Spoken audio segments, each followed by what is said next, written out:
Bien, les comentaba, ¿sí? El cicloidal, que es el compacto, para que tengan una idea de magnitud, yo les bajé el catálogo de Sumitomo, ¿sí? Que es una empresa japonesa que se dedica a fabricar cajas de engranajes, ¿sí? Y tienen los que son los modelos ciclo, ¿sí? Los cicloidales. Eh, a ver, vamos a... Acá. Bien, entonces les estuve buscando más o menos un modelo ciclo de brazos robot y los precios oscilan dependiendo entre 150, $200 o 535, ¿sí? Dependiendo el tipo, si es con eje hueco, no es con eje hueco, ¿sí? Eh, también el de relación 1 en 119, ¿qué quiere decir eso? Que por cada vuelta de motor, ustedes están reduciéndola 120 veces. O sea que recién cuando el motor dio 120 vueltas, la salida de este tipo de reductores dio una sola vuelta.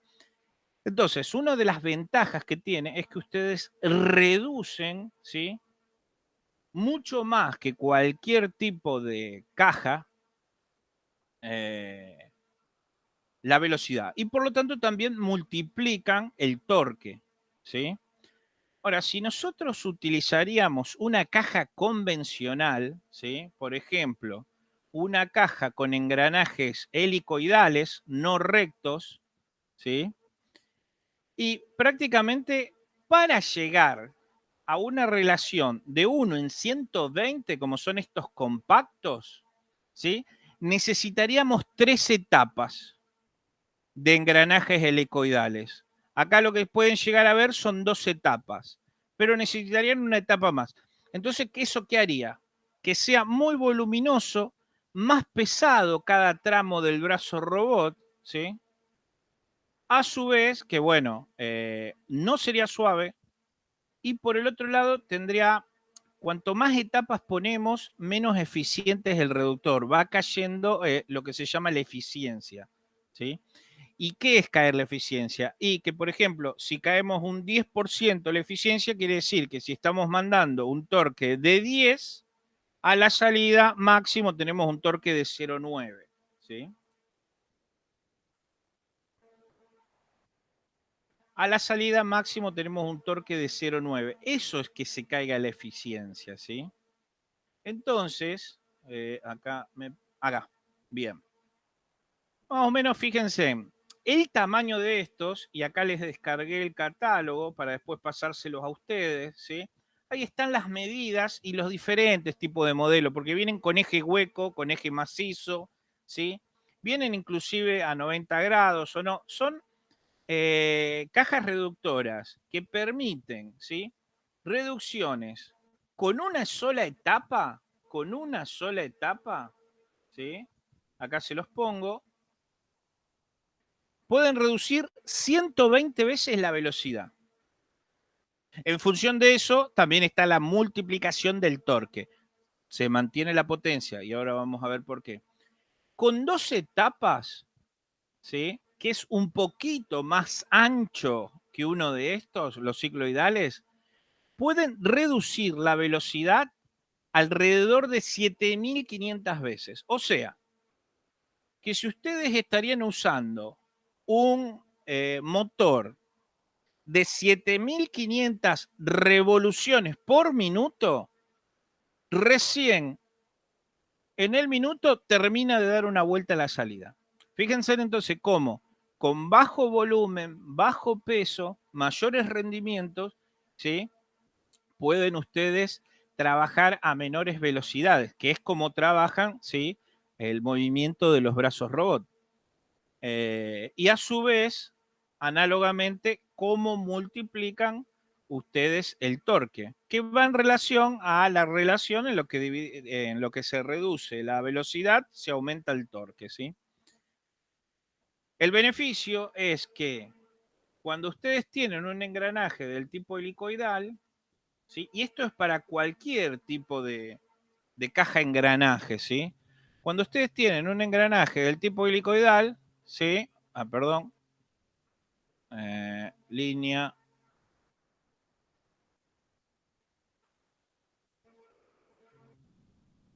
Voy a poner blanco, ¿sí? Ustedes tienen los dientes, ¿sí? Trataba de hacerlo lo más derecho posible. Vamos a borrar porque me sale para cualquier cosa. Voy a hacerlo así. Ustedes tienen los dientes, acá tienen un diente, supongamos que este es uno, y acá viene el otro diente de la otra parte, ¿sí? Del reductor, y cuando se van apoyando, en realidad uno va deslizando sobre el otro. Y se puede decir que en realidad lo que desliza es una línea de apoyo por el ancho del diente. Eso es, cuando falta la lubricación, lo que produce el desgaste de los dientes. No sé si alguna vez le hicieron mantenimiento a una caja reductora con engranajes de dientes, ya sea rectos o helicoidales, y si vieron que el diente va quedando así. Sí, muchas veces también ni siquiera queda la parte recta de arriba, borra completo. Bueno, sí, eso termina afinándose hasta que se termina o rompiendo, arrancando o queda un filo, ¿sí? Sí. El diente en realidad tiene esta forma, ¿sí? Y con el tiempo, al ir deslizándose un diente sobre el otro, y a medida que se va aumentando el acanalamiento, peor, ¿sí? Peor es el deslizamiento y más rápido es el desgaste del diente. Mientras que, como habíamos visto, los cicloidales, ¿sí? ¿Se acuerdan que era un disco con un montón de ranuras y sobre cada esa ranura un cilindro? Bien, la diferencia y el otro disco era el que poseía las otras ranuras, ¿sí? Uno giraba y hacía girar por los cilindritos el otro. Voy a poner la figura un rato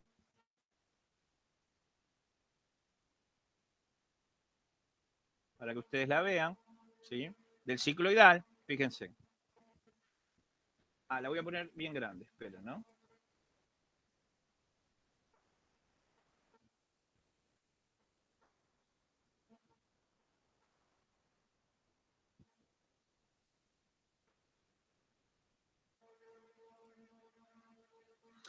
Fíjense, esta zona de las bolitas, en realidad, ¿sí?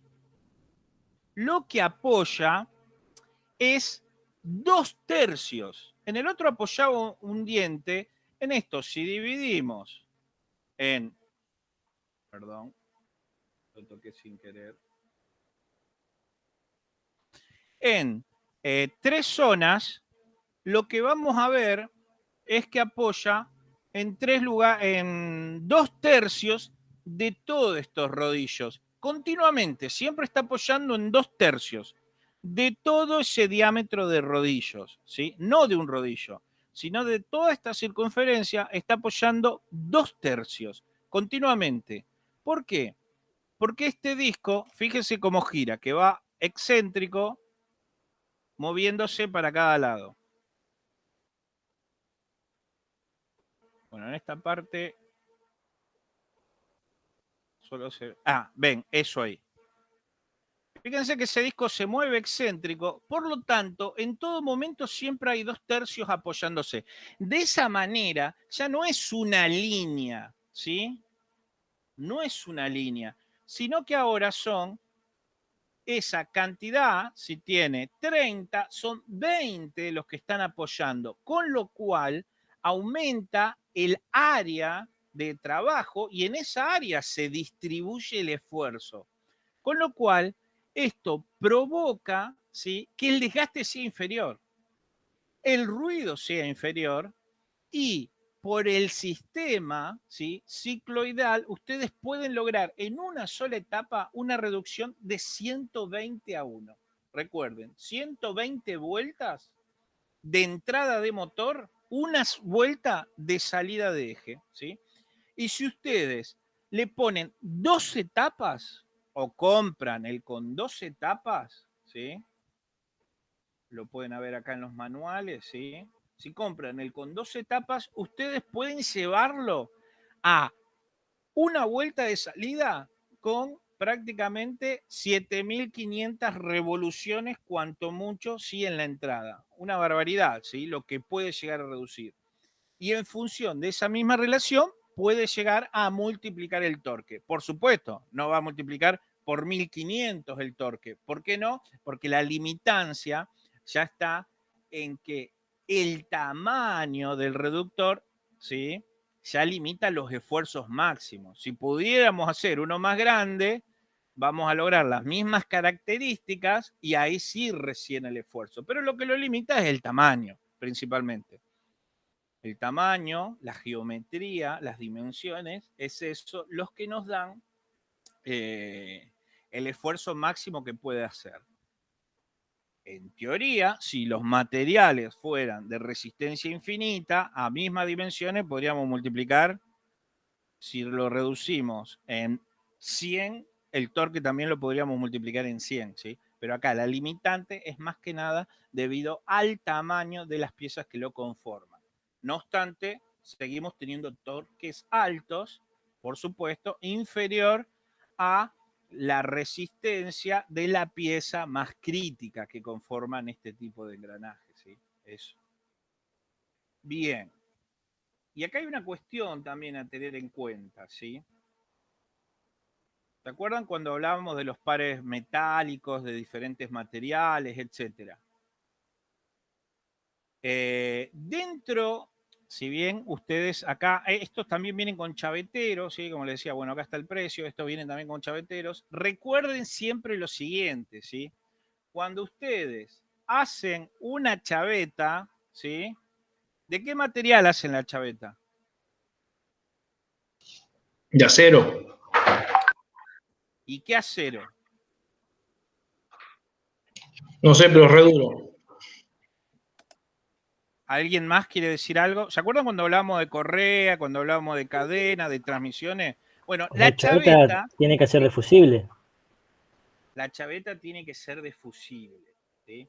Para que tengan una idea, ¿sí? A ver, voy a poner acá el pizarrón. Para que tengan una idea, ustedes tienen el engranaje cicloidal, ¿sí? Tienen el engranaje cicloidal, lo consiguieron, lo compraron, pagaron, ejemplo, $300, $500. Están contentos con su reducción de velocidad, con su transmisión de torque, etcétera. Pero ¿qué pasa? Ustedes le meten, ¿sí? Tienen el chavetero del eje, ¿sí? Y supongamos que tienen eje hueco, el otro, entonces también tiene su chavetero. Bien, ponen la chaveta,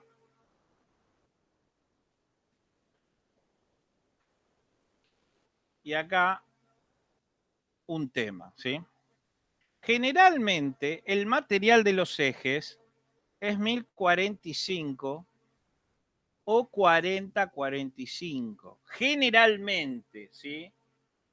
En los más comunes de los casos, en motores, en reductores, es esos dos materiales, ¿sí? La chaveta, háganla de una 0-1010. ¿Cuál es el 1010? De cualquier planchuela que encuentren, etcétera. La resistencia de un 1010 es inferior a la resistencia de corte de cualquier 1045 o 4045.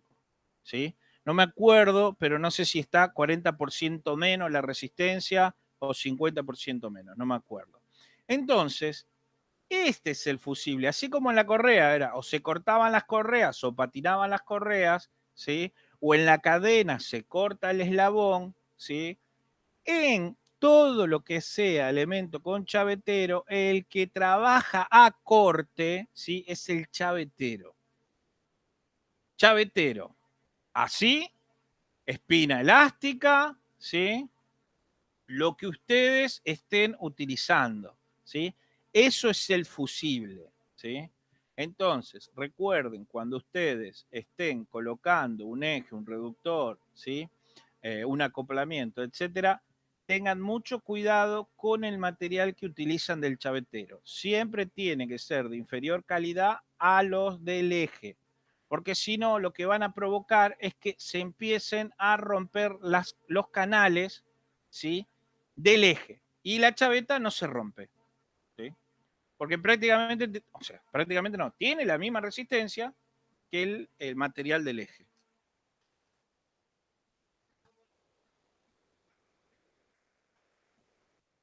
Si tienen una duda sobre cómo ver eso, ¿sí? Ponen tabla de resistencia de aceros, ¿sí? Y ponen cualquier tablita. Entonces, vamos a poner 1045, ¿sí? Acá lo tienen en PCI. Fíjense en que la resistencia a la tensión del 1045 es 82.000, mientras que un 1008 es parecido a un 1010, 44.000, la mitad, ¿lo ven? Sí. Bien, a ver si acá tenemos un 1045. Bueno, esto es ahí sí, tiene su equivalencia, ¿sí?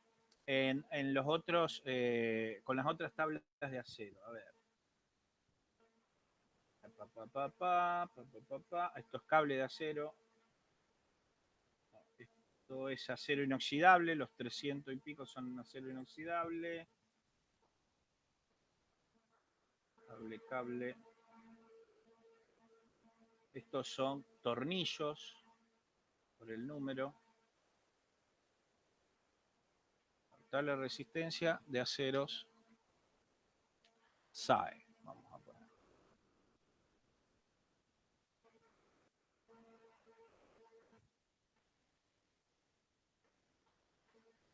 SAE. No, composición química me dio. Bueno, la idea es esto. Resistencia, ¿sí? Tienen un 1010, 40 kilogramos fuerza por milímetro cuadrado, mientras que un 1045, casi 70, ¿ven? O sea que tienen un poco menos que el doble. Es por eso que si usan el mismo material, van a terminar rompiendo, ¿sí? Los canales del chavetero. Y dependiendo del diámetro del eje, pueden partir el eje, ¿sí? O, partir, más que nada, romperlo en diagonal. No sé si alguna vez se le rompió un eje, pero la forma en que lo van a llegar a ver, ¿sí? Es que ustedes tienen, si este es el eje, se les corta así el eje. Generalmente, cuando lo parten. Bien, eso con respecto a lo que quedaba de cicloidales, ¿sí? Ahora vamos a seguir, ¿sí? Estamos por ver la parte de momento. Esta parte de los reductores ya habíamos visto y empezábamos ya el brazo robot. Como ustedes ven, ¿sí? El brazo robot tiene vinculadas, ¿sí? Las diferentes etapas y cada etapa necesita realizar un momento, ¿sí? Siendo las que giran en un sentido así, no tienen grandes solicitaciones las que giran así. Ahora, si estas o si estas, ¿sí? Y también en este caso, esta acá. Aunque, ¿sí? Dependiendo del ángulo, la que en peores condiciones estaría sería este motor reductor, ¿sí? Por el brazo de palanca que posee para mover todo este tramo, ¿sí? Bien. Entonces, cuando ustedes se fijan en un manual, tiene una limitante de carga, ¿sí? En donde se encontraría el elemento de sujeción o de soldadura o de pintura, ¿sí? Del último tramo. Entonces, por ejemplo, el IR20-120, no sé con qué modelo, si ya seleccionaron un modelo y lo pusieron en el espacio, en el simulador de ABB. ¿Seleccionaron algún modelo?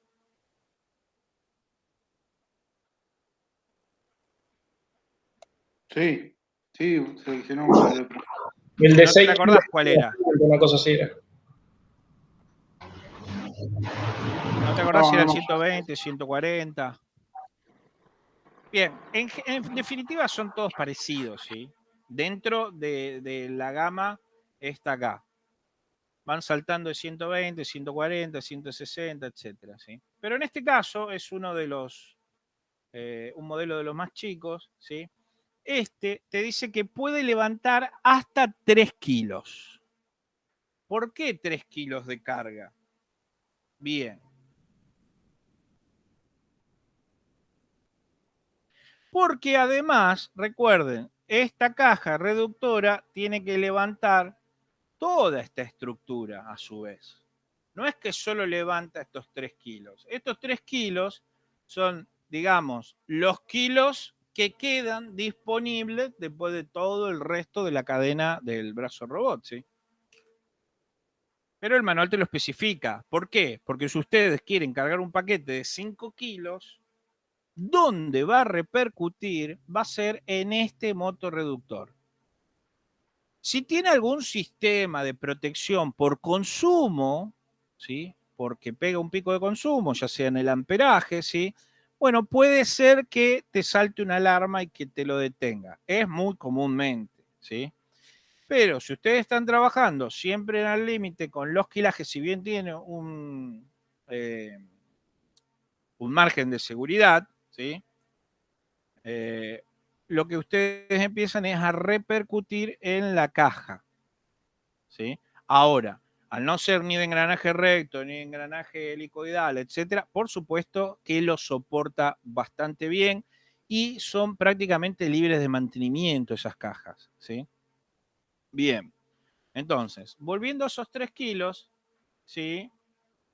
Lo que van a ver es que en realidad posee una tabla, y fíjense, si acá tenemos el último tramo de la pinza, que es como si sería la vista superior de esta parte, cortada acá, donde se ven los dos anclajes, donde el sujetador ¿sí? Gira también, porque este además gira, pero esta parte también gira. ¿Sí? Bien, ahora, el brazo de palanca de esta parte es mucho más grande que el brazo de palanca de esta parte, ¿sí?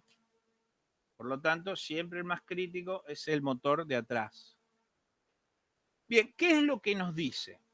Venimos acá y nos dijo, ¿recuerdan? 3 kilos, ¿sí?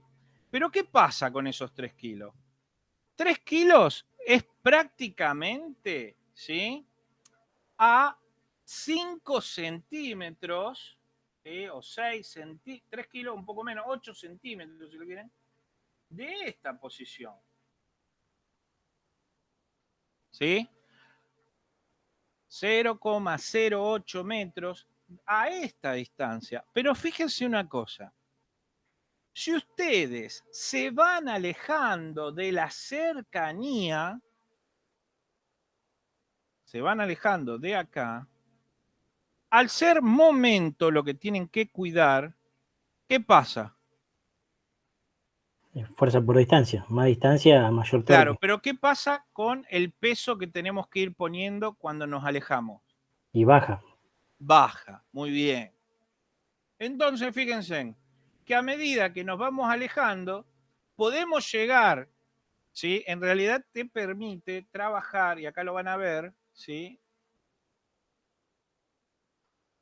Si quieren, hasta una distancia de casi 60 centímetros. Pero lo que hay que tener en cuenta con los brazos robot es que, fíjense en que ya prácticamente a 30 centímetros es muy probable que acá tengan que trabajar con 0,8 kilos u 800 gramos. ¿Sí? Lo ven que a medida que se van alejando, como van aumentando la palanca y van colocando un peso, ¿sí? Ese peso para mover el momento, para mantener el momento torsor, ¿sí?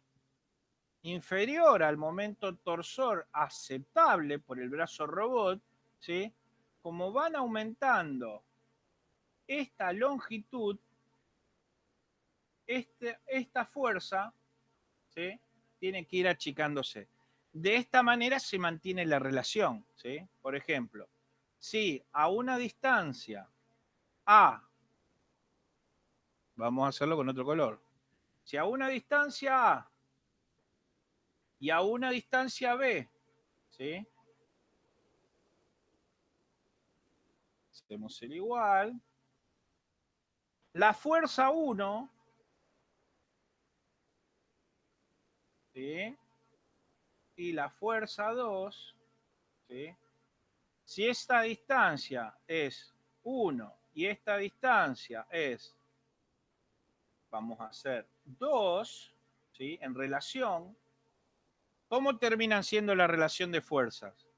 Fíjense, fuerza 1 por 1 y fuerza 2 por 2, ¿sí? Las distancias. Entonces, ¿cómo termina siendo la fuerza 2? ¿Sí? Termina siendo, por ejemplo, al doble de la distancia, la mitad de la fuerza 1. ¿Lo ven? Sí, sí. Bien. Y acá vamos a entrar a una cuestión de torques. ¿Todos tienen más o menos en claro qué es los torques, etcétera? Torque, potencia, energía. En general, sí. Sí, sí. Sí. Bueno, voy a borrar un poco esto. Para los que tengan un poco de duda, voy entonces a hacer algo medianamente eh, eh, más simplificado, ¿sí? Recuerden lo siguiente, ¿sí? Que torque es igual a una fuerza aplicado a una distancia, ¿sí? Esto lo pueden medir en kilogramos fuerza por metro, en newton por metro o por centímetro, etcétera, ¿sí? También puede ser gramo por centímetro, ¿sí? Siempre es una fuerza aplicada a una distancia, ¿sí? Bien. Y cuando nosotros hablamos, por ejemplo, queremos relacionar la potencia y el torque, ¿sí? Porque nosotros, ¿qué es lo que tenemos? Nosotros partimos de un motor que, por ejemplo, tiene un caballo o un HP. Perdón, HP. ¿Sí? Puede ser tranquilamente el motor que nosotros tenemos acá. Supongamos que es de un caballo o un HP. ¿Sí? Bien. Entonces, nosotros si tenemos un motor de un HP, entramos a una caja reductora, ¿sí? Este motor, vamos a suponer, es de 1200 RPM, revoluciones por minuto, ¿sí? Y el motor es de un HP, ¿sí? ¿Sabemos medianamente el torque que tiene ese motor?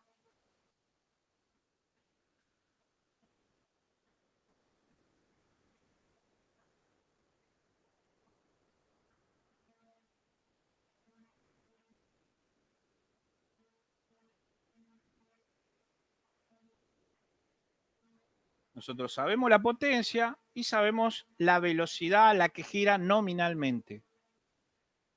¿Podemos saber el torque?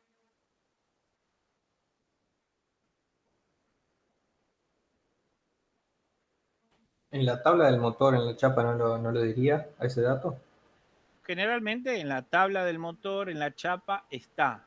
Pero también lo podemos calcular, ¿sí? ¿Por qué? Porque análogamente, ¿sí? Nosotros sabemos que torque a una velocidad angular es igual a la potencia. Entonces nosotros tenemos, dependiendo del sistema de unidades que podamos nosotros estar trabajando, ¿sí? Nosotros podemos decir, y acá les puse la fórmula, ¿sí? Si nosotros estamos trabajando potencia en HP es igual al torque en kilogramos por el número de revoluciones dividido 716,2.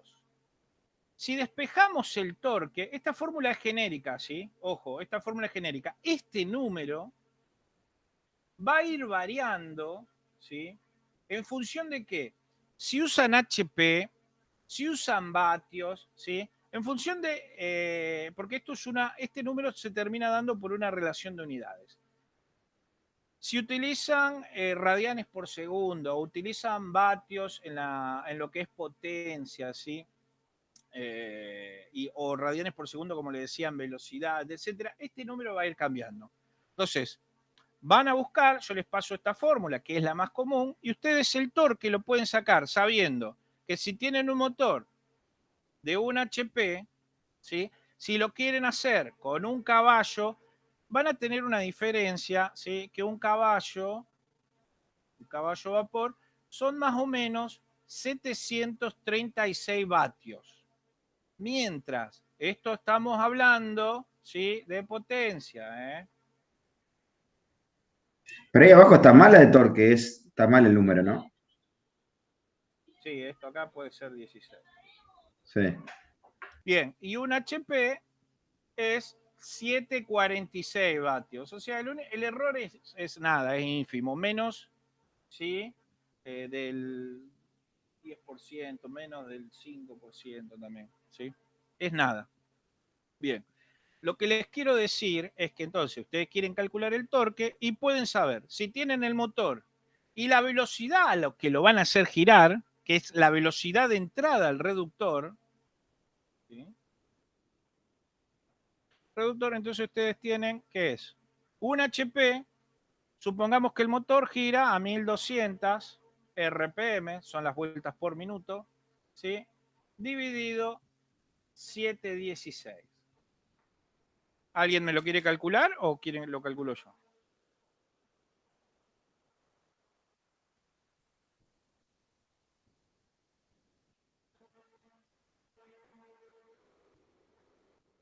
$1200 dividido. 1,67. Muy bien, bien. ¿Qué es eso? El torque, me van a decir. Perfecto. Pero recuerden las unidades que está. ¿Sí? 1,67 kilogramos Kilogramo metro. metros. ¿Sí? Quiere decir que si nosotros tenemos, ¿sí? Voy a pasar acá. Si nosotros tenemos, ¿sí? Nuestro motor,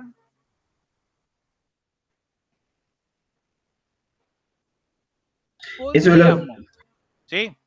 ese kilográmetro y que lo multiplicaba por 9,8, pues sí, lo pasaba a Newton. No. Acá ahora estamos trabajando en el sistema MKS, ¿sí? O sea, no vamos a cambiar nada. Ahora ya vamos a ver lo de Newton, no te preocupes. Quiere decir, si esto vemos el motor visto de arriba, este es el motor, ¿sí? Acá no tenemos reductor. Acá no tenemos reductor todavía, ¿eh? Quiere decir que a 1 metro, si hacemos una palanca, ¿sí? ¿Cuánto es la fuerza que tenemos que hacer para trabar el motor? 1,67. 1,67. 1,67. Fíjense, si ustedes tienen un motor, al eje le ponemos una palanca, ¿sí? Le colgamos un peso de 1,67 y lo queremos hacer girar, lo conectamos a la energía eléctrica y lo queremos hacer girar, lo vamos a quemar porque teóricamente estamos dentro de lo que es, ¿sí? El límite de torque que puede hacer ese motor. Después, por alguna cuestión de características eléctricas, de que está mejor bobinado, etcétera, puede tener un poquito más, un poquito menos. Pero estamos hablando, ¿sí? A modo de cálculo, que si le ponemos una pesa de 1,67 kilos a ese motor de un HP que giraba a 1200 RPM nominalmente, ¿sí? Listo, lo cocinamos, lo quemamos, ¿sí? Entonces, ¿sí? Pero ustedes me dicen, pero, profesor, si yo llego a agarrar con la mano el eje, me arranca la mano. O me agarra la ropa, me arranca la ropa, ¿sí? Y eso pasa porque lo siguiente, nosotros tenemos un torque de 1, voy a achicar el tamaño del fibrón, de 1,67 kilogramos, ¿sí? A 1 metro. Y 1 metro, ¿cuántos centímetros son? 100. 100. Bien. Entonces, a 1 centímetro, ¿sí? O si queremos pasar este torque 1,67 kilogramos a kilogramos centímetros. ¿Cuánto sería este torque? 167. 167. Si nosotros tenemos el eje del motor, que por ejemplo es de 20 milímetros, el radio es 10 milímetros. O sea que el radio es 1 centímetro, justo donde va la chaveta. Entonces, ese torque transmitido por el eje a través de la chaveta, ¿sí? ¿De cuánto es?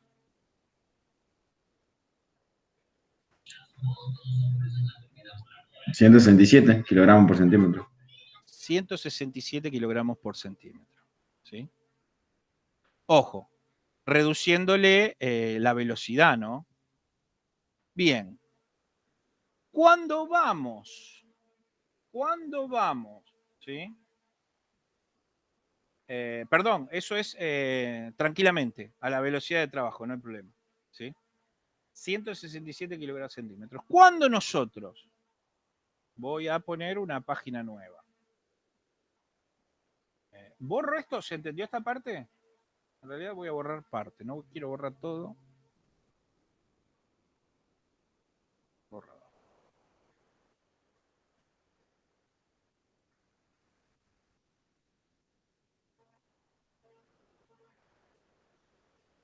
Entonces, teníamos un motor, por tabla sabíamos las velocidades tranquilamente del motor, ¿sí? Y ahora lo que nosotros queremos es, tenemos un motor de un HP, nos gira 1200 RPM,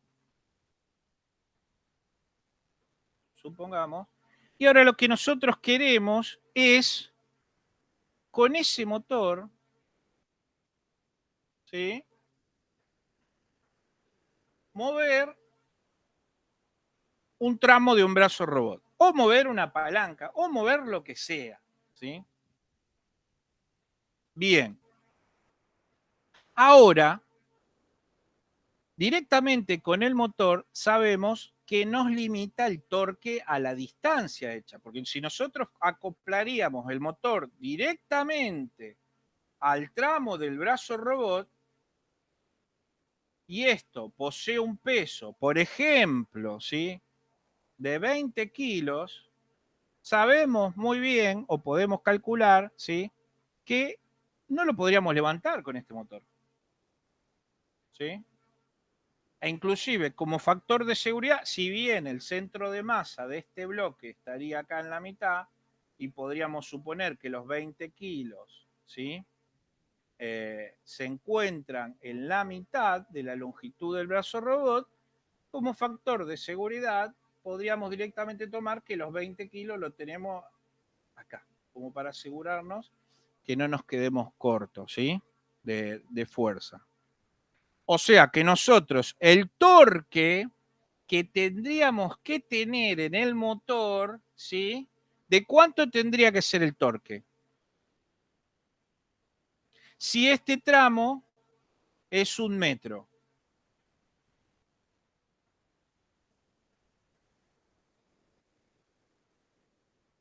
Si quiera la fórmula. Torque, fuerza por distancia.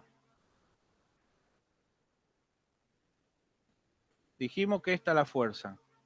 Y dijimos que esta es la distancia. 20 kilogramos. 20 kilogramos. Ahora, fijemos una velocidad máxima, ¿sí?, para que esto se mueva, ¿sí? No puede girar a 1200 revoluciones, es un brazo robot, ¿sí? Supongamos que gira, ¿sí?, a 5 revoluciones por minuto, ¿sí? O sea, vamos a hacerlo en 6. 6 revoluciones por minuto. O sea que una vuelta entera le lleva más o menos 10 segundos. Ojo, esto es un supuesto, después lo afinamos. Es a modo de entender el cálculo. ¿Me explico? Sí. Bien. ¿De cuánto dijimos que estábamos hablando de la velocidad máxima o velocidad nominal del motor, no máxima?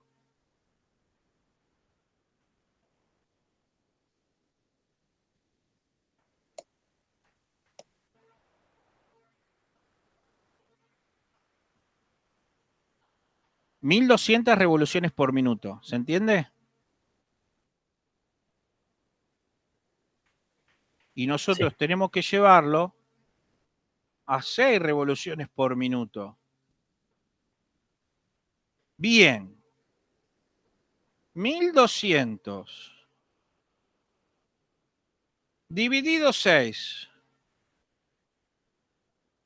¿Sí? Bueno, 20. 200, digo, sí. Bien, entonces tenemos que buscar un reductor que nos regule una relación 1 en 200. Y es ahí cuando vamos nosotros a, por ejemplo,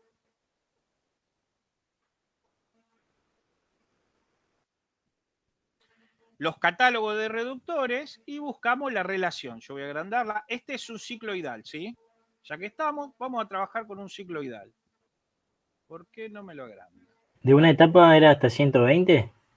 Con una etapa podíamos hacer 120, pero si no, fíjate acá, ¿sí?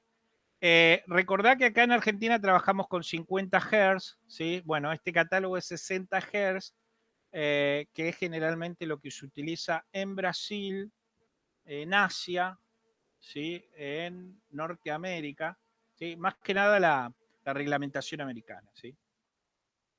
Bien, fíjate que nosotros lo que es cicloidal, ¿sí?, dijimos que la relación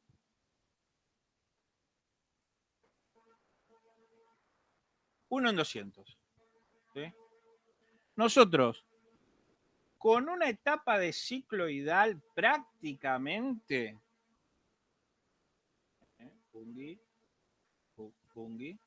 con una etapa de cicloidal, ¿sí? Esperen que en el oscuro y perdí el lápiz. Voy a poner acá. Fíjense. Radio. Esta nos hace 1 en 120, ¿sí? Ojo, una sola etapa, ¿sí?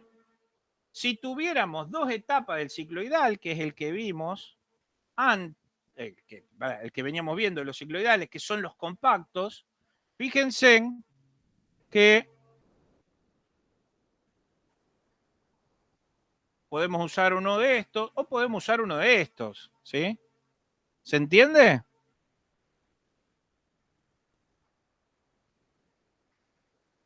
Sí, sí. Y a su vez, fíjense en todas las gamas de motores que podemos utilizar de 1/8, HP, ¿sí? Un motorcito prácticamente de heladera, ¿sí? O más chico, hasta 60 HP. Ojo, ¿se pueden usar más grandes, profe? Sí, se pueden usar más grandes. Acá son las tablas más comunes, ¿sí? Cuando muevo esto, se mueve en realidad el marcador. Bien, en este caso, lo tomó para un motor, en este ejemplo, lo que muestra la tabla es que para un motor, ¿sí?, que gira 1750 revoluciones, que es lo que entraría a este tipo de reductores. Entonces, conseguimos un reductor compacto, liviano, ¿sí? Compacto, bueno, esta es con brida, el otro es prácticamente anclado al eje. Compacto, liviano, ¿sí? A ver.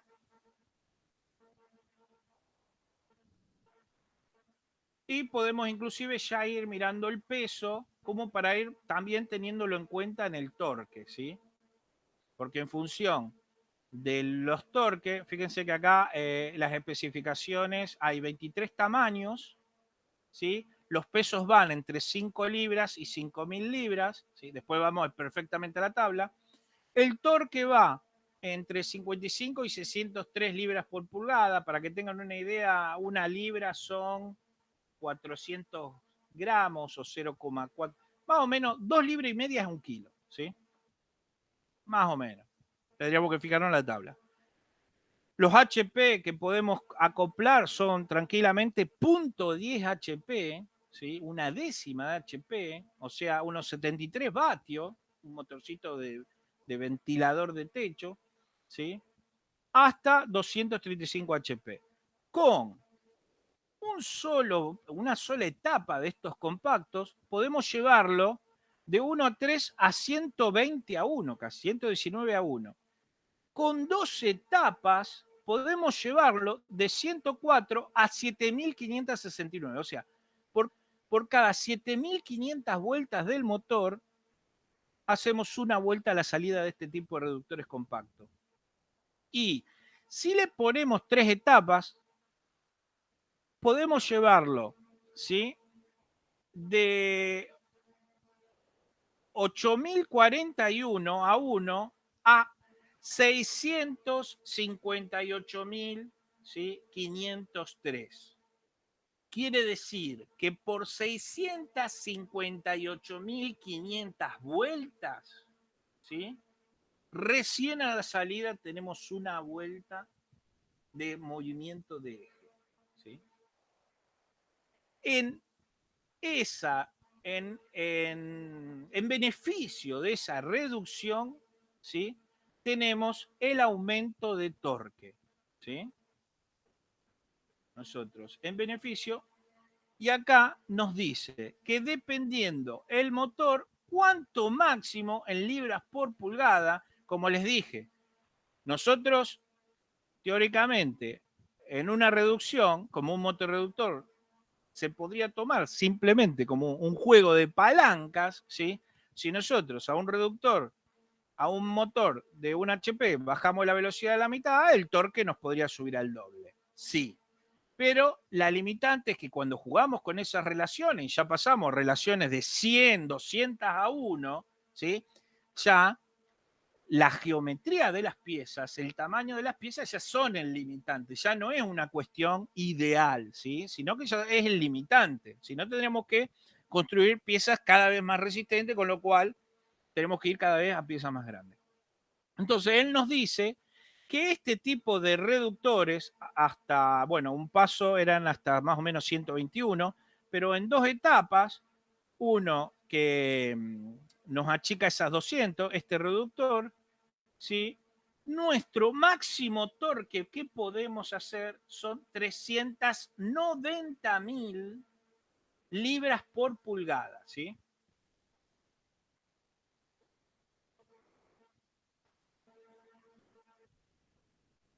Vamos al pizarrón, ¿sí? Y ahí lo que tenemos que tener en cuenta es eso. Voy a borrar un poquito. ¿Sí? 1 en 200. Voy a poner otra. Así.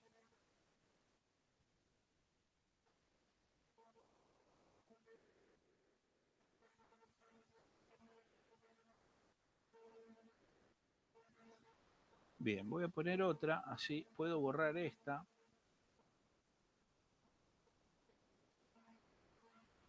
Recordemos. Sí. Fabio, escucha, ¿y hay una relación así tipo ideal como para seleccionar? Porque, a ver, tampoco se justifica ir a un reductor tan grande y después poner un motor recontra. No, sí, seguro. Esto es para que ustedes entiendan las relaciones, por ejemplo, entre momento y potencia, ¿sí? Más que nada, para después dimensionar en función del momento, cómo seleccionan ese momento, a qué velocidad lo quieren mover, y a partir de ahí, ¿sí? Van eligiendo el motor en función de qué potencia lo tienen que elegir al motor, ¿sí? Y hasta qué velocidad máxima. Nada, era eso. Volví a tu pregunta. No, decía, bueno, si hay alguna relación, alguna curva que sea algo ideal. Sí, a ver, todo esto termino esta idea y vamos a las curvas, ¿sí? No te preocupes. Todo tiene curva. Bien, entonces dijimos que ¿cuánto era el máximo torque?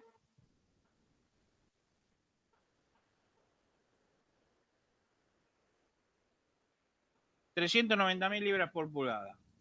Bueno, acá como no me acuerdo la relación directa, ya no es kilográmetro o metro o centímetro, sino que ya son libras por pulgada, vamos a poner de libras inch a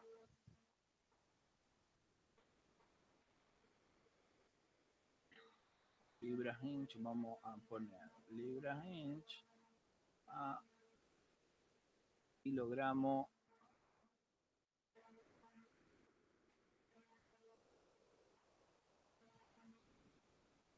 metro. Acá hay una. Bien, dijimos. Está en el sistema inglés, por eso lo vamos a pasar a nuestro sistema. No me acuerdo de nuevo el número, 390.000.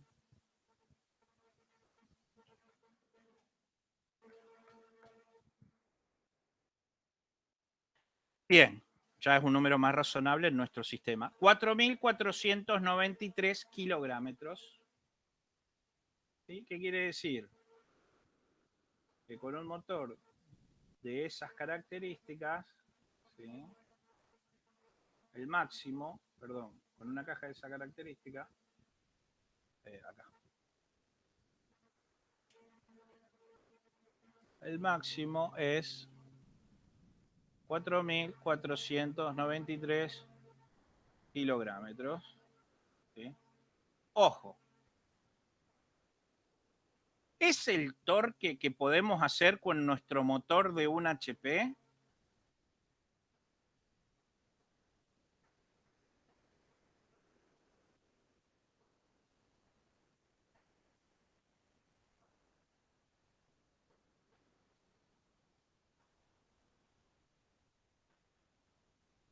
Arriesguen. No, ese es más grande. Claro, esto es lo que soporta la caja. ¿Sí? Ahora, el limitante es el motor. Y nosotros con un motor de un HP, ¿sí? podíamos hacer 1,67 kilogramos a 1 metro de distancia. Y nosotros lo que queremos es 20 kilogramos por metro. O sea, acá nuestra caja lo que nos quiere decir es que está recontra súper dimensionada. O sea, totalmente lo supera. Lo que soporta ese tipo de sistema cicloidal, ¿sí?, serían tranquilamente 4.493 kilogramos por metro. Y nosotros nomás necesitamos 20 kilogramos por metro. Así que tranquilamente la caja no va a sufrir. Ahora lo que necesitamos es saber nuestro motor, ¿sí? Entonces, para saber nuestro motor, si nosotros tenemos una caja reductora y un motor de un HP, a la salida del reductor, ¿sí?, si acá dijimos que teníamos, ¿sí?, una relación entre momento, nuestro momento subía a medida que íbamos del motor a la salida del reductor y nuestra velocidad bajaba, ¿sí? Ahora, ¿qué pasa con la potencia?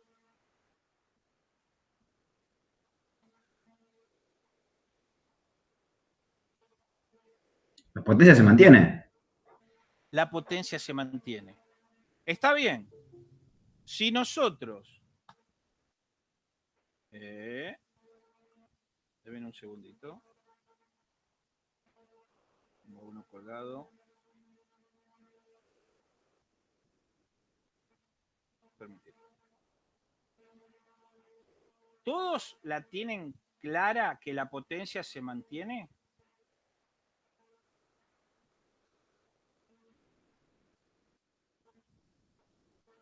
¿Todos la tienen clara que la potencia se mantiene o alguno tiene alguna duda? Se entiende. Bien. Para que tenga alguna duda, no pueden sacar más potencia del generador de potencia. ¿Sí?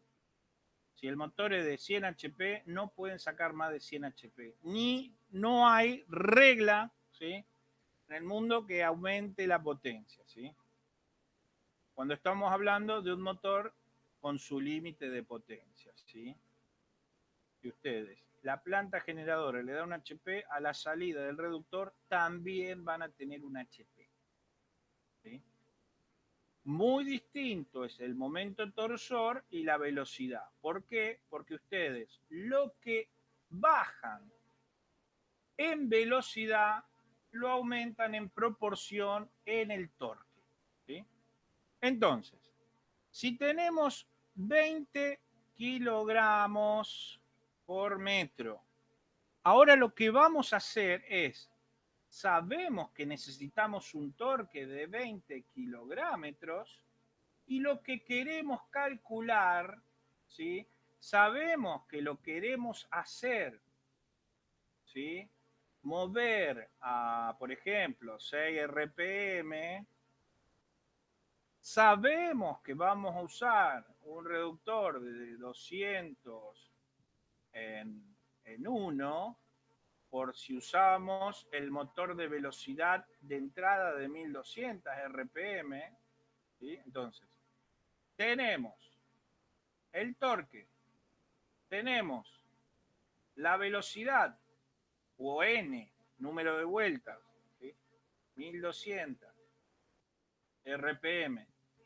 Entonces, ¿qué hacemos ahora?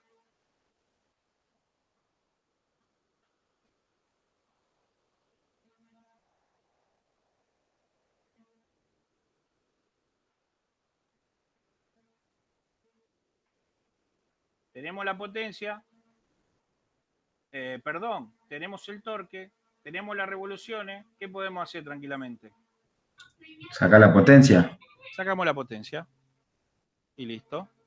Entonces, el torque dijimos que es 20 kilogramos por metro. Las revoluciones, 1200, ¿sí?, dividido 716. Hacemos el cálculo. ¿Esa sería la potencia máxima? Sí. Si querés, le podés poner un factor de seguridad de, qué sé yo, por 1.2 y tenés un 20% extra, ¿sí? En el sentido de que tenés una sobre, ¿sí? Un sobrante, un 20% más de potencia, si lo querés, ¿sí? Entonces, dijimos 20 por 1200 dividido 716. Bien, ¿de cuánto nos da el motor en HP?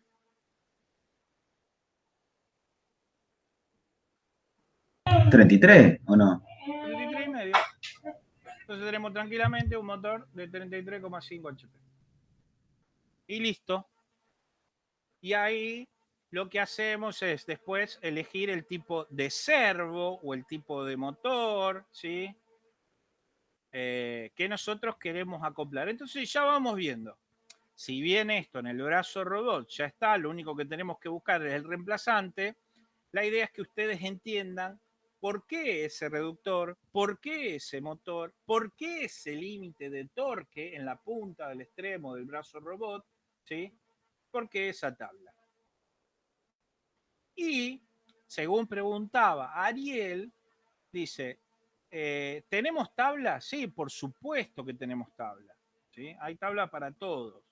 Ahora, las cosas que hay que entender es que según el tipo de motor que utilicemos, vamos a tener una figura u otra. ¿Y qué quiero decir con eso? Si nosotros usamos un motor, ¿sí? Por ejemplo, de corriente alterna, ¿sí? Monofásico, etcétera, nosotros tenemos un par, que par, voy a cambiar el color, par es igual a torque, ¿no? ¿Qué es el par de arranque? ¿Sí? Bien. ¿Viene por tabla en el motor? Dependiendo del motor, cada motor tiene su diferente par de arranque. Estas son curvas genéricas para motores, ¿sí? Por ejemplo, monofásicos de corriente alterna, ¿sí? Bien.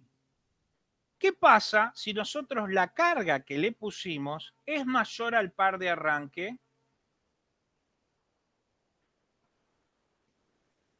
O sea, el torque que tiene que mover es mayor al torque que pueda hacer el motor que nosotros calculamos. No se mueve. No se mueve. En definitiva, si quedaría conectado, se puede llegar a quemar si no tiene protecciones. Bien, ese par de arranque, a medida que arrancó, una vez que arrancó el motor, cae hasta que se encuentra, ¿sí? Desarrolla velocidad, ¿sí? Podemos trabajar en un par máximo del motor en funcionamiento, ¿sí? Pero entramos en la zona nominal. ¿Dónde es la zona nominal? Donde estamos trabajando con la velocidad del motor. Y ese es, por chapita, por característica del motor, el torque de trabajo o el par de trabajo, ¿sí?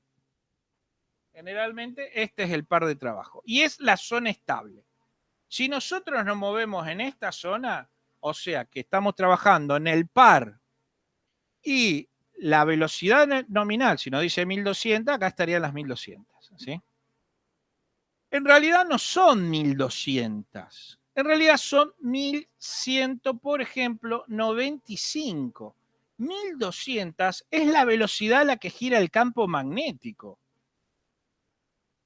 Si 1195, que es la de deslizamiento, ¿sí? Que es la que gira el rotor persiguiendo el campo magnético, llega a alcanzar la velocidad de sincronismo, ¿qué pasa con el motor? Se para. Se para, ¿sí? Es por eso que comúnmente, ¿sí? Se pueden usar frenos electromagnéticos en los motores de corriente alterna. ¿Y cómo son los frenos electromagnéticos?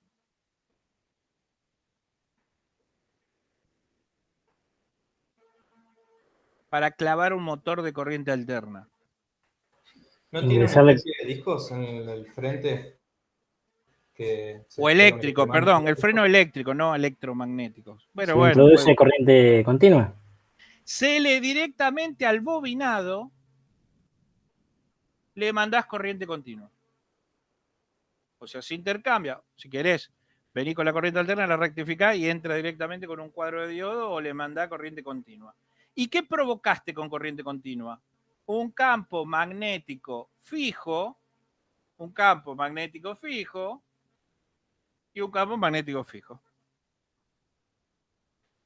A la hora de no tener, antes en el alterna, vos tenías un campo magnético que iba cambiando de signo.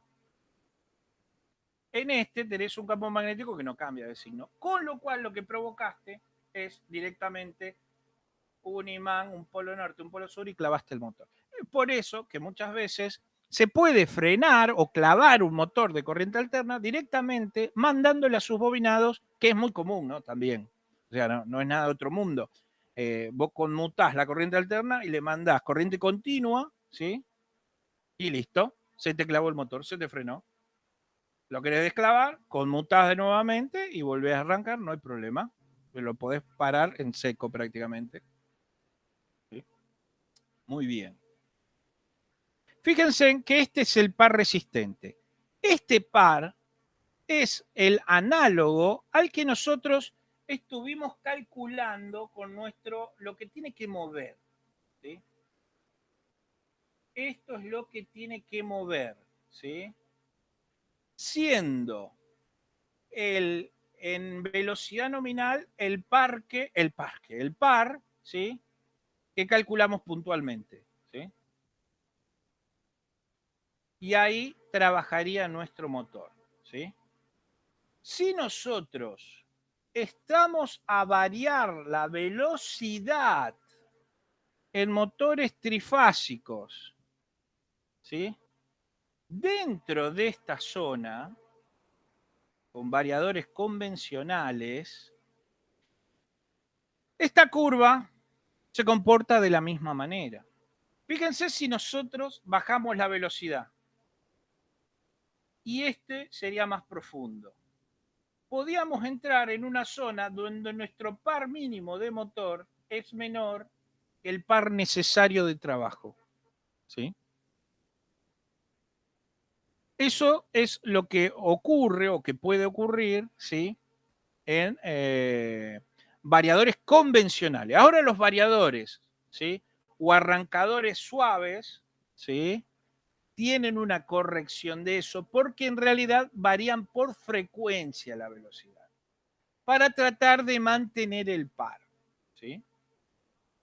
Bien, una de las cosas que les quiero comentar, voy a borrar un poco, es, acá estoy con este.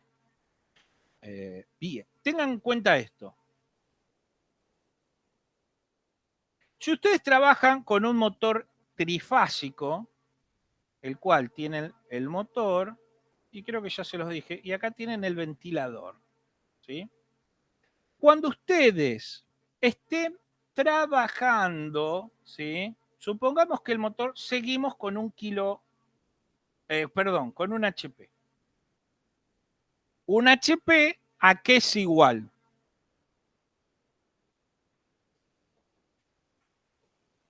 A 745 watts. Bien, hagan de cuenta, ¿sí? Nosotros, si tiene un rendimiento, ¿sí? El motor, generalmente los motores tienen rendimiento alto, por arriba del 85%, son bastante ideales, pero tranquilamente un motor puede estar trabajando arriba inclusive del 95% de rendimiento. ¿Qué quiere decir eso? Que si nosotros tenemos un motor de una potencia de 736, el 95% se transmite al eje. O sea, solamente perdemos un 5%. Si el 10% de esto es 73, entonces el 5% es la mitad. Sería alrededor de 36,5 vatios. ¿Sí? ¿Qué quiere decir? Estos 36,5 vatios, ¿en qué se van en un motor común, tranquilamente? Si no salen por el eje, Calor. calor, efecto Joule, ¿sí? Recuerden que trabajo y energía llevan las mismas unidades. Entonces, es lo mismo que tener una resistencia en el motor y que nos dé 36,5 vatios. Bien, cuando nosotros bajamos la velocidad, lo que empieza a pasar es que el ventilador gira más lento. Y ahora, en lugar de sacar calor, ¿sí? En realidad, el aire entra por las aletas y sale por la tapa trasera.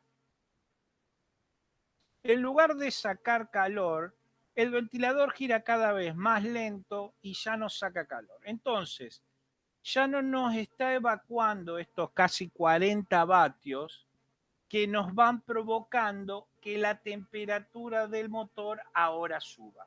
Generalmente, cuando ustedes trabajan a velocidades nominales, el motor tranquilamente puede estar trabajando entre 80 y 85 grados centígrados.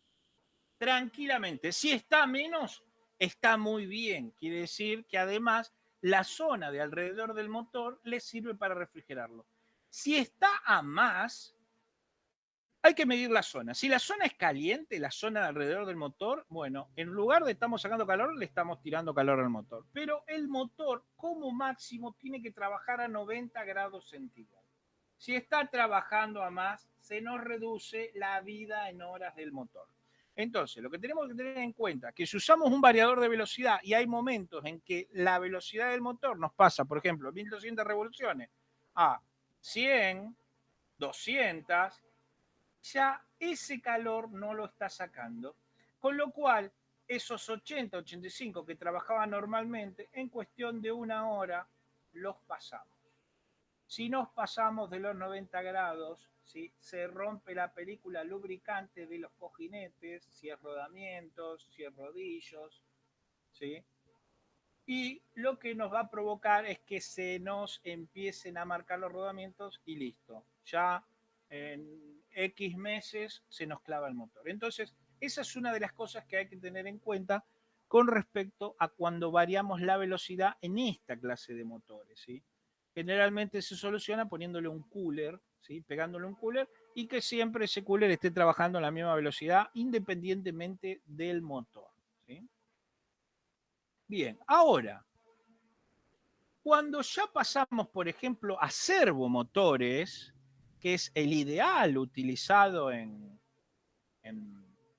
brazos robot, y hoy por hoy en todo lo que sea CNC, ¿sí? No, acá y acá. No sé cómo venimos con la hora, chicos, por las dudas, no me quiero pasar. 7:30. Bien, venimos bien. Bien. Fíjense que nosotros tenemos un amplio rango de velocidad, ¿sí? Fíjense en que el par de arranque ya no nos va a 6, 7 veces que el par de trabajo. El par de arranque va también en relación de la corriente nominal de trabajo. Nosotros en los motores anteriores, en el arranque, consumíamos 6 o 7 veces, ¿sí? Cuando nosotros provocamos el arranque en esta clase de motores, acá, acá.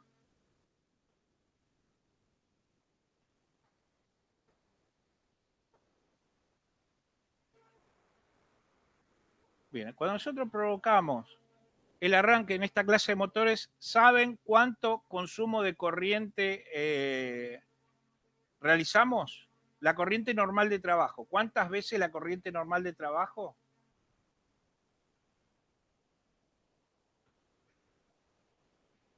¿Cómo fue la pregunta, profe?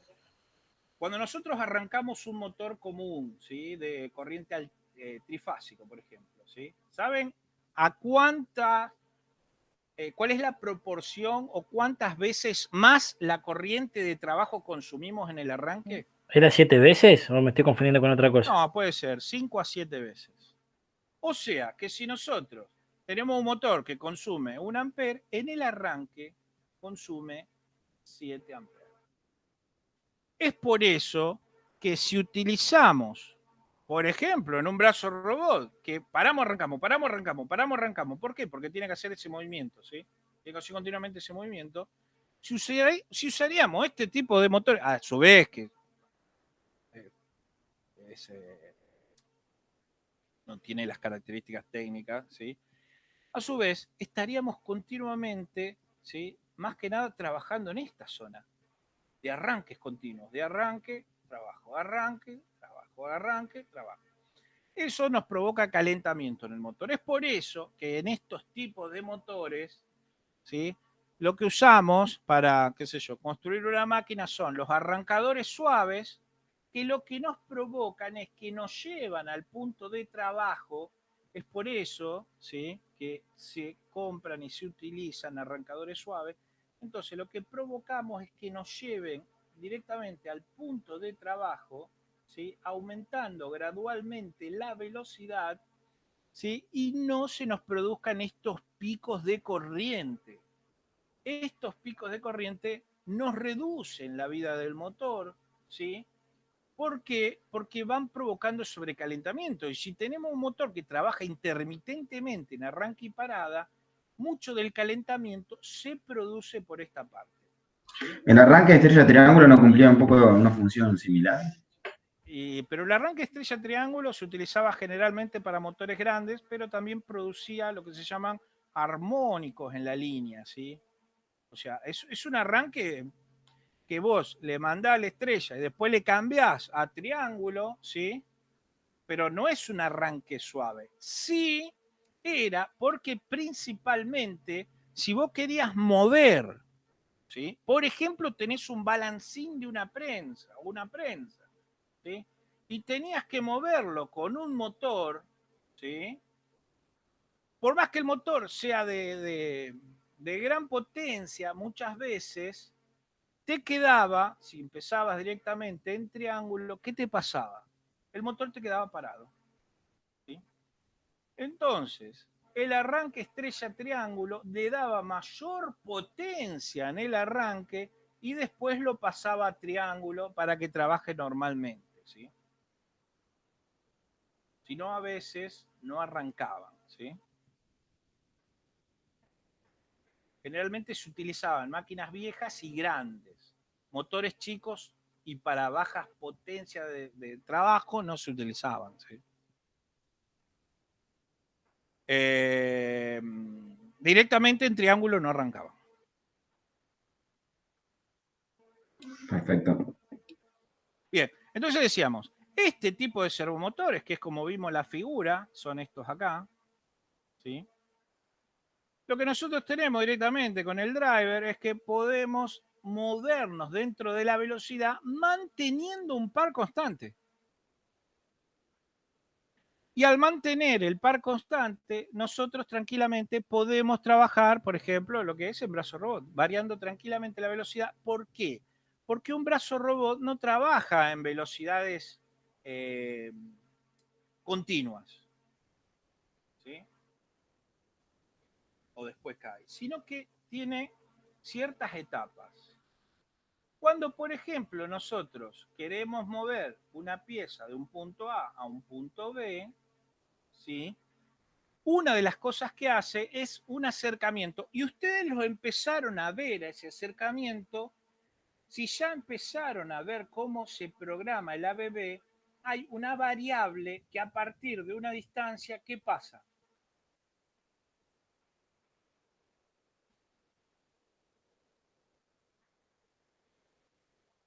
¿No pasaba que a partir de una distancia ustedes lo que varían es la velocidad hasta que se acerca al punto donde ustedes quieren trabajar? ¿En el simulador todavía no lo usaron? Sí, pero no vimos, me parece eso. Bueno, lo van a ver que tienen una velocidad, no me acuerdo ahora si era Z, entonces ustedes le van poniendo un número. Esa velocidad es, por ejemplo, el brazo robot larga de un punto cualquiera, ¿sí? Se mueve a una velocidad, voy a hacer velocidad alta, velocidad media, perdón, mira, no lo tomó. Voy a borrar acá. ¿Qué pasa? Que lo borra. Acá. Estoy trabajando con 2 pizarrones, uno arriba y la imagen. Bien. Acá. Velocidad alta, velocidad media y velocidad baja. Bien. Cuando el brazo robot se acerca hasta una cierta distancia, y ustedes la especifican, ¿sí? El brazo robot desde su punto inicial, supongamos que está acá la pinza, la pistola para pintar, lo que quieren sostener, ustedes cuando programen, y lo van a ver en el simulador de ABB, porque lo van a tener que hacer, ¿sí? Lo van a tener que definir, le van a decir que el acercamiento hasta ese punto sea a una velocidad. Después, pueden hacer 2 cosas, o usar una velocidad media o usar una velocidad baja para acercarse el último tramo. Los robots, aunque ustedes a veces no lo perciban, de ahora en adelante se van a empezar a dar cuenta, cuando miren un video, cuando miren un trabajo, van a ver que hace eso. Parte de una posición, se mueve a una velocidad alta y después se mueve a partir de ya cierta distancia, se mueve a una velocidad lenta. Vuelve a levantar, ¿sí? Puede ser en velocidad lenta o en velocidad media, y cuando tiene que hacer los recorridos grandes para llevarlo, por ejemplo, de un pallet a otro, ahí hace el movimiento rápido y ustedes le dan una velocidad rápida. ¿Para qué? Para que no sea tanto la pérdida de tiempo. Entonces les permite que en los procesos productivos ustedes puedan ir variando todas esas cosas. Imagínense que ustedes se moverían con un robot hasta prácticamente agarrarlo a una velocidad rápida. ¿Qué puede pasar? Que rompan algo, ¿sí? O se vuelve peligroso para el proceso, o choca contra algo. Entonces, por eso empiezan a jugar con esas distancias. Para largas distancias los mueven a una velocidad alta, para acercamiento lo pueden mover a una velocidad media o una velocidad baja, y ustedes le van dando la velocidad. Entonces después, hasta el punto B, se movió rápido. Y cuando deposita, ¿sí? En este caso lo podrían dejar inclusive en una velocidad media, o también pueden elegir una velocidad baja. Y cuando vuelve a su punto inicial, vuelve de nuevo rápido. ¿Se entiende esta concepción de programar los robots? Sí, habíamos hecho algo igual. Habíamos hecho 4 o 5 movimientos y en el movimiento que tenía que ser muy preciso, hacer, digamos, un vértice con un ángulo muy cerrado, le hacíamos una velocidad más baja, desde el último punto hasta ese. Bien. Y ahora empiezan a entender por qué usamos los harmonic drive o los ciclos como reductores, o por qué se utilizan los servomotores que mantienen el torque constante en funcionamiento de bajar o variar continuamente la velocidad a muy bajas velocidades, ¿sí? Entonces, ¿entienden por qué se usa esa tecnología en brazos robot y por qué no se utiliza la tecnología convencional que utilizamos cuando construimos una máquina común, como nosotros las concebimos? Sí, se entiende. Bien. Y entonces, ustedes acá ahora vieron eso. Y por supuesto lo estuvieron utilizando en la programación y cada vez se van a dar más cuenta de esas cosas. Ahora también, ¿es así? Sí y no. ¿Por qué? Porque en realidad, ¿sí? Acá tenemos controles que vamos a ver en la segunda parte de la materia. Más que nada vamos a ver PID, ¿sí? Pero en realidad hay muchos otros controles. Hay un control PD, ¿sí? PI, D, etc. Acá lo que controlamos no solamente son las velocidades, sino que también, ¿qué queremos de la velocidad? Que no sean velocidades variables, sino que queremos que la velocidad se mantenga siempre sin perder velocidad o sin pasarse de velocidad, ya sea porque, por ejemplo, le cambiamos el quilaje a la pieza ahora que está moviendo. La pieza que antes movía era una pieza de 100 gramos. La pieza que ahora movemos es una pieza de 5 kilos. ¿Sí? Entonces, nosotros Ni le avisamos al robot que ahora le pusimos una pieza de 5 kilos, pero tiene controles el robot. Recuerdan que nosotros tenemos, ya lo vamos a ver, tenemos encoder o resolver, como estuvimos viendo el video. ¿Se acuerdan cómo podíamos controlar un encoder? ¿Con un osciloscopio? Sí. Bien. Entonces, con eso retroalimentamos, ¿sí?, el control y podemos ir sabiendo si la velocidad se va cayendo. Perdón, a ver, acá. ¿Qué pasa con el borrador?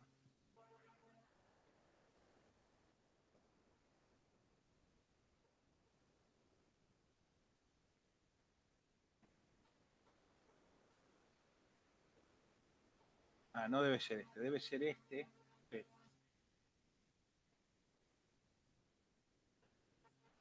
Estoy trabajando. Bueno, a ver, acá y acá. Bien, entonces con ese encoder y ese resolver, nosotros tenemos el motor, en la colita tenemos el resolver, por ejemplo, o el encoder, ¿sí? Y eso nos alimenta el control y va viendo si nosotros en realidad nos cambiamos el peso y la velocidad se nos vino abajo, ¿sí? O el torque se nos vino abajo. ¿Y qué pasa con el torque que se nos vino abajo? Que fue perdiendo torque, no potencia, ¿sí? Bien, entonces también hacemos control de torque. Esos sistemas usan control de torque y control de velocidad. Entonces, nosotros, no es que si cambiamos el peso de la pieza nos lo va a hacer más lento, ¿sí?, porque va a controlar que realmente, ¿sí?, vaya a la velocidad que tenía que ir, independientemente del peso. Y el torque es para que, si tenemos que levantar, antes veníamos levantando, por ejemplo, de 1 kilo y ahora levantamos 20 kilos, ¿sí?, realmente la posición la cumpla y llegue a su posición y no empecemos a tener errores, ¿sí? Entonces, llevan esos tipos de controles. Lo que vamos a ver nosotros en la segunda parte de la materia o en la última parte de la materia va a ser cómo implementar un control PID para que entiendan ustedes cómo trabajan este tipo de controles, ¿sí? Bien, debido a que me habían comentado que en máquinas eléctricas muchas cosas no iban o este año quizás no iban a ver tanto de servomotores, bueno, un poco les comento esto. ¿Hasta acá se entendió? Perfecto. Sí, sí. ¿Ariel? Perfecto. Bueno. Después ustedes tienen tabla de motores con potencia, velocidad, etcétera. Tienen tabla de reductores con momento máximo que pueden transmitir. Recuerden, momento máximo, porque si fuera por la relación de reducción de velocidad, la cantidad de momentos que pueden aumentar, eso es lo ideal. Pero después la parte de física, de la resistencia a los materiales o del tamaño, hace que sea limitado el torque que pueden mover, ¿sí? Y nada, partiendo de una carga para atrás, ustedes pueden terminar definiendo qué tipo de motor y qué tipo de reductor, ¿sí? Recuerden, nunca van a poder aumentar la potencia, pero sí van a jugar con las velocidades, ¿sí?, y el momento. Bien, dentro de los motores tenemos sensores, ¿sí?, que pueden ir anexados al eje, pueden ir en la cola del motor o etcétera. Dentro de esos sensores tenemos una gran variedad. Varios de esos sensores los habíamos visto el primer año, perdón, ¿sí? Los habían visto, utilizamos algo de encoder, algo de ultrasonido, algo de óptico, ¿sí? Pero ahora lo vamos a ver aplicado a los motores. ¿Y cuáles son los principales? El codificador incremental, ¿sí? Es un disco ranurado, el cual tiene un fotodiodo y cada vez que se interrumpe la luz va contando, ¿sí? Generalmente tienen 3 canales. A ver, si ustedes lo quieren ver, puede tener 2 cables que son de alimentación, vivo y neutro, se alimentan con corriente continua, y 3 canales de salida. ¿Por qué 3 canales de salida? Porque si quieren pueden usar un solo canal para su proceso, pero si quieren saber si gira hacia un lado o si gira hacia el otro, utilizan el canal A y el canal B. Entonces, si llega primero el pulso por el A, gira hacia un sentido. Si llega primero el pulso por el B, gira hacia el otro.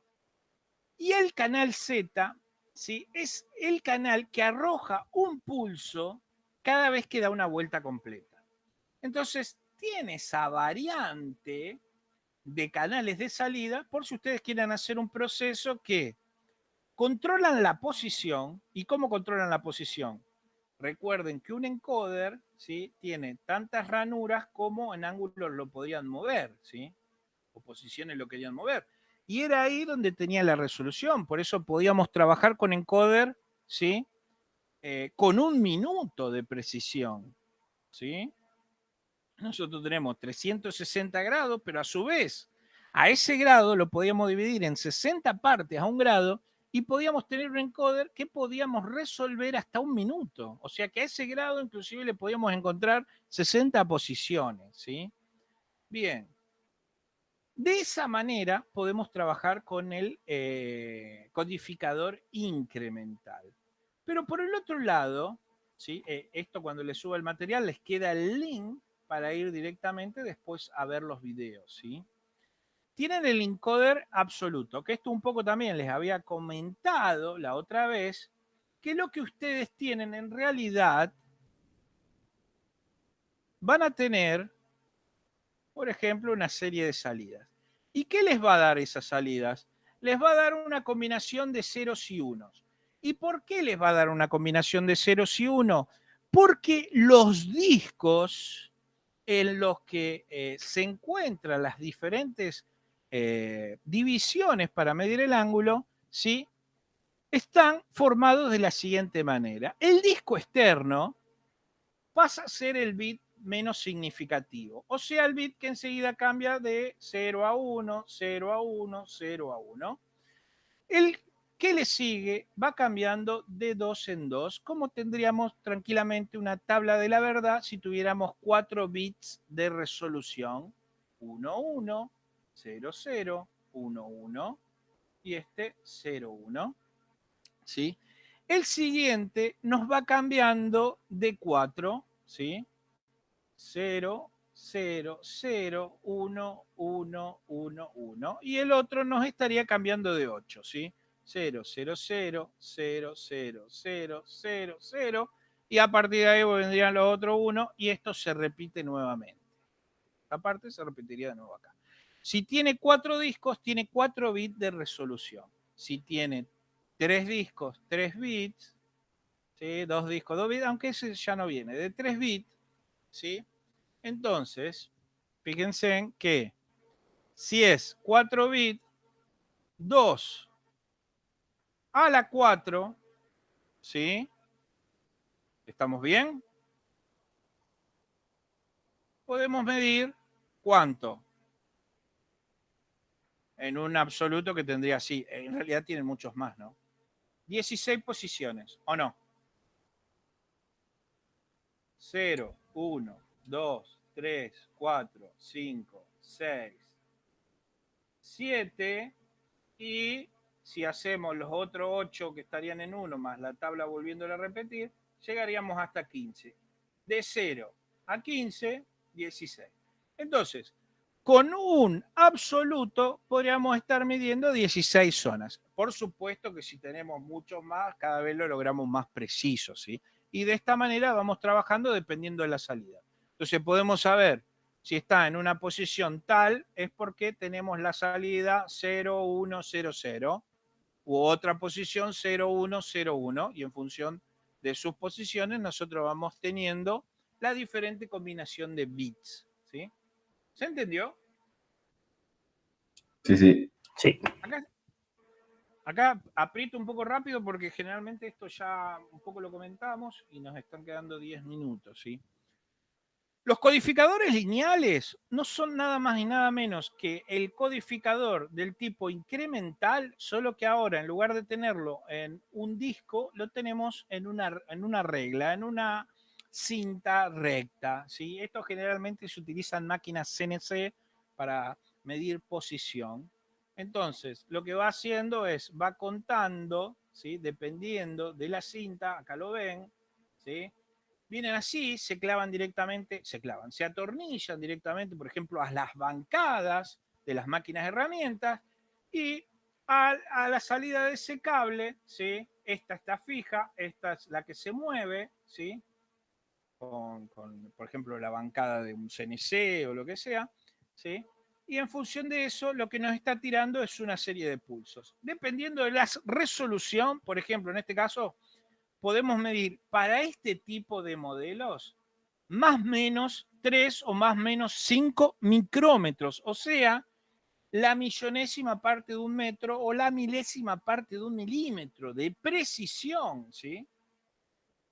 Eso es la precisión. Nosotros el error que podemos tener en un milímetro es 1,005, estar midiendo 1,0005 o 0,0095, ¿sí? Estaríamos teniendo un error ahí en el milímetro, en el orden de los micrones. Entonces, como ven, es muy preciso este tipo de reglas, ¿sí? Yo no sé si les puse acá el precio de ese tipo de regla, porque me gusta todo poner precio. No, creo que de reglas no le puse el precio. Bueno. Y después tienen otros tipos de codificadores magnéticos, que son, por ejemplo, los efectos Hall, ¿sí? Este tipo de efecto Hall, lo que tenemos es un magneto que, por ejemplo, gira, y en función de si el campo magnético es uno o el otro, nos produce, ¿sí?, una señal hacia un sentido o hacia el otro, ¿sí? ¿Por qué? Porque nos induce el campo magnético una corriente. Bien, y por último tenemos los resolvers. ¿Qué son los resolvers? Nada más ni nada menos que bobinas que se encuentran dentro de un rotor, ¿sí?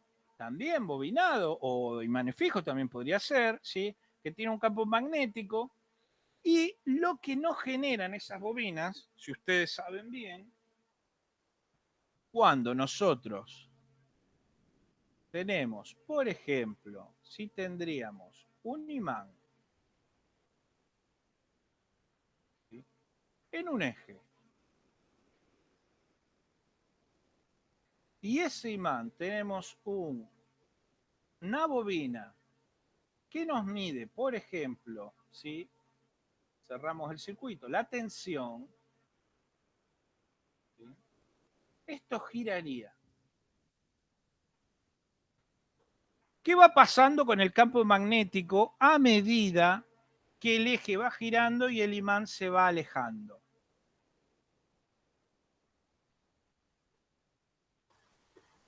¿Qué va pasando con el campo magnético que se induce acá? Se va haciendo más débil.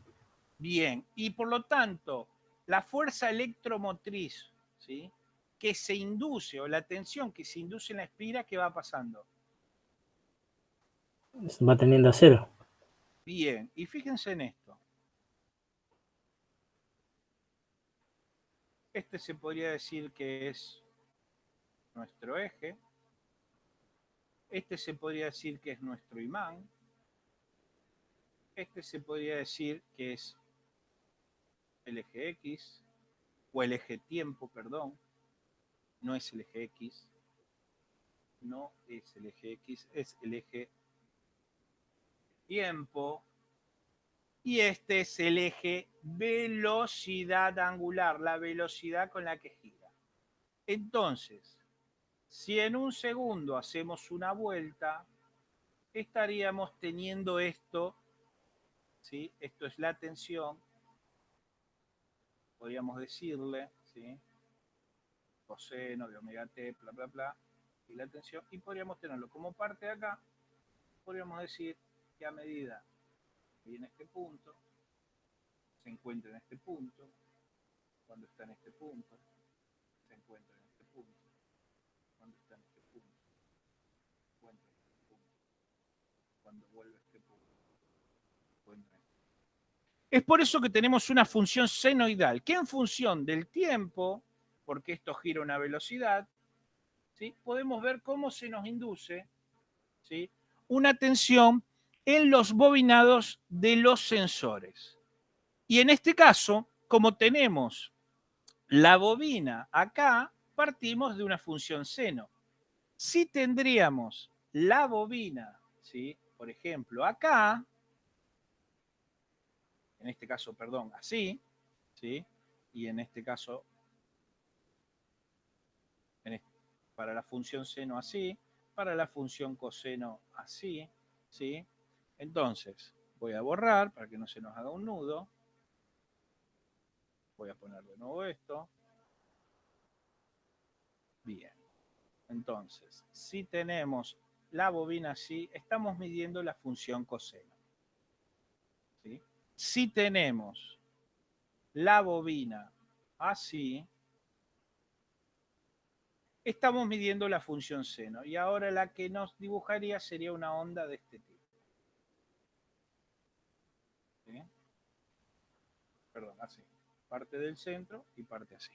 Entonces, en función, ¿sí?, de la onda seno que estamos teniendo, en función de la tensión en el medidor de la parte de seno y la parte de coseno, ¿sí?, también podemos saber precisamente la posición, ¿sí?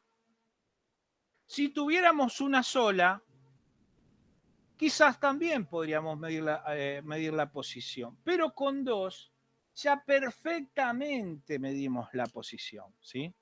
Porque una nos serviría para medir más en una y la otra, ¿sí?, en el otro de los ejes. Entonces ahí sí podríamos tener, ¿sí?, según en cada momento lo que estamos midiendo, en qué posición se encuentra nuestro eje, ¿sí? Fíjense que en esta posición, por ejemplo, vamos a poner otro color, verde. En esta posición, por ejemplo, ¿sí?, la seno se encuentra en su máximo y la coseno, teóricamente, tendría que estar ahí, en cero, ¿sí? Está un poco mal dibujada, ¿sí? Pero bueno, véanlo, que una parte de 90 grados, la otra parte de cero, y cuando uno está en máximo, ¿sí?, la otra tiene que estar cruzando justo, creo que el cero, si no me equivoco. ¿Sí? ¿Se entiende este tipo de resolver cómo funciona o cómo se van generando las salidas en función de de esas bobinas Esos metidas son en los famosos servomotores seno-coseno que a veces vienen en la tabla de catálogo y demás, o nada Eso que es ver el eso. resolver. Esto es Sí. cómo funciona el resolver, ¿sí? El sensor para medir posición, ¿sí? Si vos me hablas del servomotor que posee el resolver seno-coseno, sí, es así. Sí, nunca le presté tanta atención porque hago mantenimiento nomás, pero a veces cuando pedís los repuestos de los servos, te dice motor tipo seno, coseno, y nunca le presté atención, pero Bueno, por cuando ahí vos, bueno, debe ser el tipo de resolver, no sé, o a menos que sí, los motores. vos le podés colocar un tester, podés hacerte una marca en el eje, ¿sí? Y si girarías el eje, lo que tenés que ir viendo es esto. A medida que vas girando el eje con la mano, acá no vas a medir tiempo, acá lo que vas a estar midiendo es dos valores y entre medio de esos dos valores todos los otros valores en función de la posición que pongas el eje, ¿sí? Si vos partís de una posición 1 y le das toda la vuelta, tendrías que hacer todo el barrido de valores, ¿sí? No sé si me explico. Sí, entiendo, con un osciloscopio, sí, Sí, con un o con un osciloscopio. tester también, sí, no hay Sí, problema. sí, no sé cuánto sacaría, pero sí supongo que sí. E inclusive, si tendrías un osciloscopio, lo podrías ver mejor. ¿Por qué? Porque verías los dos en simultáneo y uno lo verías así y el otro lo verías así. Tendría que conocer el pinado del cable del Lo único que resolver, tenés que nada más. conocer es la salida principalmente, ¿sí? Las salidas de cada uno, que seguramente en el motor te lo tiene que decir lo de los sensores cuáles son. Seguramente. Nunca llegué a hilar tan fino, pero quizás ahora pueda ser más curioso, sí, después del curso. Bueno, cualquier cosa después nos comentás, ¿sí? Bueno, y acá está la tabla comparativa. Bueno, este es un video, ¿sí?, de cómo trabaja el resolver, ¿sí? Pero bueno, para el estado de robustez mecánica, el encoder es malo, el resolver es bueno y el potenciómetro es regular. Recuerden que el potenciómetro es una resistencia que varía. A medida que lo vamos girando, si hace tope en 360 grados, vamos de una resistencia 0 a prácticamente toda la resistencia. Si es de K, 0 a 10K. Y si no, si es multigiro, ¿sí? Podemos tener X cantidad de vueltas y X valor de resistencia. Bien. En términos generales, el resolver es lo mejor. Resolver es lo mejor, por supuesto. A ver, si vos necesitas hacer ciertas cosas precisas que no estén sometidas a cargas, a golpes, o etcétera, con un encoder tranquilamente lo podés hacer. ¿Sí? Ahora, si va a estar en un ambiente medio complicado, un ambiente industrial, etcétera, un resolver. ¿Sí? El rango dinámico, fíjense que siempre el resolver termina siendo bueno. Es estable térmicamente, la resolución es buena, el rango dinámico es bueno y la robustez mecánica es buena. Mientras que el encoder, si ustedes lo ponen en un lugar donde el eje vibra con el tiempo, se desgasta, y el encoder lo pueden romper. ¿Sí? Recuerden que son discos que giran a la misma velocidad del eje, ¿sí? Y están en la cola, con lo cual pueden estar sometidos a mayores vibraciones. ¿Sí? ¿Se entiende? Sí. Bien. Y por último nos quedan lo que son los transformadores lineales variables. Estos generalmente se utilizan para medir un montón de parámetros. ¿Sí? Es un núcleo móvil entre medio de bobinados. A lo cual, recuerden que si un bobinado, ¿sí? Nosotros, por ejemplo, tenemos un bobinado y le metemos un núcleo en su yugo, ¿sí? Lo que hacemos es variar el campo magnético. Entonces, a su vez, si lo estamos midiendo con otros dos bobinados secundarios, podemos, ¿sí? Si lo tenemos calibrado o graduado en función de lo que se mueve el núcleo móvil, tenemos una salida, ¿sí? Lineal en función, ¿sí? Del movimiento del núcleo. Una salida en tensión, ¿sí? En función del movimiento del núcleo, que si no hay núcleo prácticamente no tenemos ningún tipo de tensión, y si se mete el núcleo tendríamos la máxima tensión en el campo magnético. Ese es un tema, ¿no es cierto? Quiero informarle eso, que estemos atentos a la posibilidad de la realización. En el caso de que no, la municipalidad no autorice, porque se agrava el tema de la pandemia. ¿Me escuchan, chicos, o no? Sí, sí. Sí, se escucha. Bueno, pues son las 8, no sé si empezó alguna maestra. No, al parecer está con problemas con la municipalidad, muchacho. Ah, ¿sabés quién debe haber sido el Pichi? Porque viene ahora el Pichi a dar clase con ustedes. No, me parece que era David que había entrado. Sí, era David que tenía el micrófono abierto. Ah, bueno. Bueno, a ver, cuánto dura. Lo que quería era que no quitar más tiempo, si no se los dejo. ¿Sí? Este es muy usado porque en realidad se puede usar para medir no solo posición, sino que también se puede usar para medir velocidad en función de cómo se mueve y aceleración. ¿Sí? En las direcciones eléctricas hay un sensor que, o sea, se puede medir con un tester, genera una corriente que va de 0, ponerle a 180 y de 0 a menos 180. Bueno, tendría que ver dónde está o cómo estás midiendo, y puede ser tranquilamente, tiene muchos usos, ¿cómo es? El LVDT. ¿Sí? Lo que sí que, bueno, no es tan grande como el que se ve ahí, es una plaquita muy finita. No, a ver, este es el esquema, pero viene mucho más chiquito. A ver, acá tengo, a ver, permítanme en algo, ¿no? Permítanme esto. Sí, acá se lo puse. Bueno, acá le puse Mauser, es una firma donde ya les dije varias veces que he comprado yo, y ahí tienen, ¿sí? Puede medir fuerza, puede medir aceleración, puede medir velocidad. Vamos a poner uno que mida, qué sé yo, 300 milímetros, 5 newton. ¿Sí? Fíjense, vamos a poner uno más chico mejor, para que no filtrado. Vamos a poner uno bien chiquito, ¿sí? Con 1 newton.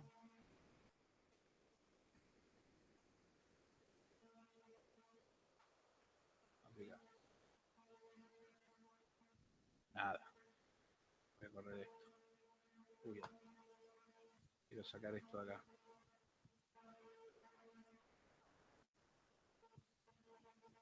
Ahí toqué uno. Bueno, ve, acá hay uno. No sé el tamaño del que vos me decís, ¿sí? Pero bueno, podemos ver la ficha característica. Lástima que estamos muy jugados ya con el tiempo. Pero No, lo que pasa es que esto están adaptados a las direcciones, entonces los lugares son, vamos a decir, es chato. Es como un encore, solamente que tira, la lectura tira de 0 para un lado negativo, o sea, ponerle que dé 2, 3 vueltas, son, qué sé yo, 760 grados, 720 grados para un lado y 720 grados para el otro. Pero te lo mide con voltaje. Y eso es lo que toma la computadora después para saber el ángulo. Ok, sí, puede ser del tipo, ¿sí?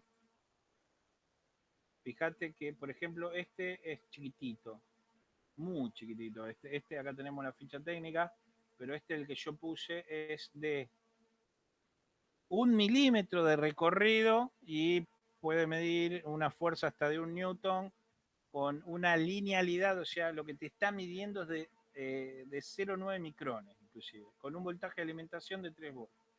¿Sí? Entonces ustedes, acá tenés otro. ¿Sí? Fíjate, ¿ves? Esto es chiquito, ojo, capaz que acá a la vista parece una barra larga, ¿sí? Pero son de estos acá. El precio de estos en pesos, 1.000 pesos uno de estos. A ver, de estas características, ¿no? Si queremos ya buscar. Acá tenés otro más chico. Otro, 33 de existencia. ¿Ves? Fíjate. ¿Ven ahí el yuguito? No sé si lo llegan a ver. El metal que va dentro del yugo magnético. ¿Lo ven? Sí, sí. Sí. Y bueno, los cables de salida para medir. ¿Sí? Y con esto ustedes pueden medir velocidad, aceleración, ¿sí? Posición, fuerza. Por ejemplo, ustedes quieren fabricar una lavadora por ultrasonido, ¿sí? Bueno, pueden medirlo con esto, al ultrasonido.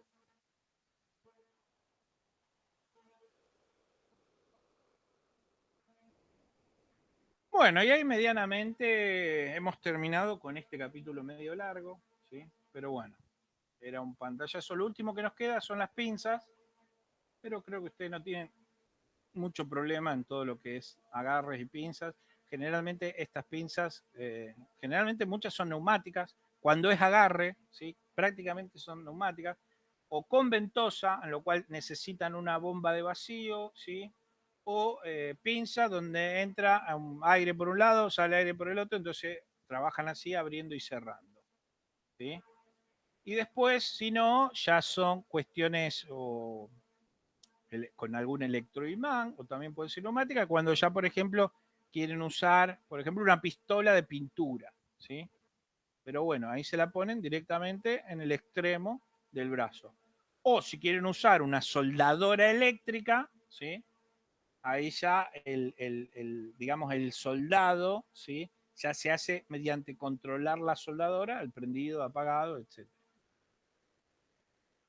Chicos, espero que esta clase le haya sido de provecho, ¿sí? Acá terminaríamos el capítulo, yo le estaría subiendo, le estaría mandando directamente por WhatsApp todo el material, ¿sí? Con los links y le paso el link para los videos de YouTube a la página, ¿sí? Todos se van ahí y mientras tanto voy subiendo a la página de la UNRWA, pero ustedes irían a la página de YouTube, ¿sí? Y directamente ya se descargan el material por WhatsApp. ¿Dudas, opiniones, algo al respecto? Por el momento no. Bueno, chicos, El jueves tienen con Mario, siguen con la programación. Perfecto. Así que, Dale. bueno, les mando un saludo a todos y cualquier cosa se comunican conmigo, no hay problema. Dale. Chao, Gracias, hasta Fabio. luego. Bueno, Saludos. chicos, chao. Chao, Nos hasta luego. vemos. Nos vemos.